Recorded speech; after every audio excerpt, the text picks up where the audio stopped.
Get ready with us. কি ভাবছো আমি কি একা? একদমই না, আমার সাথে আছে আমার বেস্টি। চলো একসাথে রেডি হওয়া যাক। টানটানা! তো ফার্স্ট এখানে আমি অ্যাপ্লাই করেছিলাম পন্সের লাইট জেল ময়শ্চারাইজার, যেটা এই শীতে কিন্তু একদম পারফেক্ট, কারণ আমাদের এই শীতে স্কিনটা ভীষণভাবে ড্রাই হয়ে থাকে। তাই এই ময়শ্চারাইজারটা অ্যাপ্লাই করলে কিন্তু তোমাদের স্কিনটা অনেকক্ষণ ময়শ্চারাইজ থাকবে। আর তারপরে এখানে আমি অ্যাপ্লাই করেছিলাম লিপস্টিক দিয়ে ব্লাশ, কারণ তোমরা তো জানোই যে আমি সাধারণত লিপস্টিক দিয়ে ব্লাশটা অ্যাপ্লাই করে থাকি। আর আমি এদিকে সাজি, তার পাশাপাশি আমার বেস্টিকেও তো একটুখানি সাজিয়ে দিতে হবে। শুধু কি নিজেকে সুন্দর দেখাতে গেলে হবে, সবার সামনে ওকেও তো একটুখানি সুন্দর ফিল করাতেই হবে।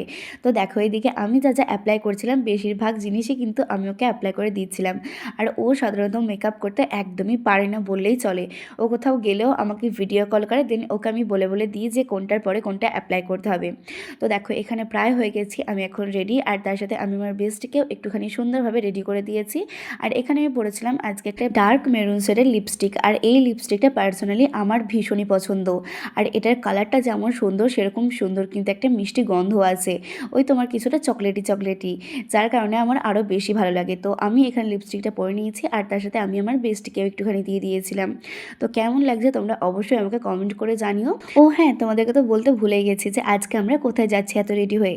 তো আজকে আমরা যাচ্ছি বাঁশাপাড়া মেলাতে, যেটার ভিডিও আমি তোমাদের সাথে নেক্সট কোনো ভিডিওতে শেয়ার করে দেবো। চলো টাটা।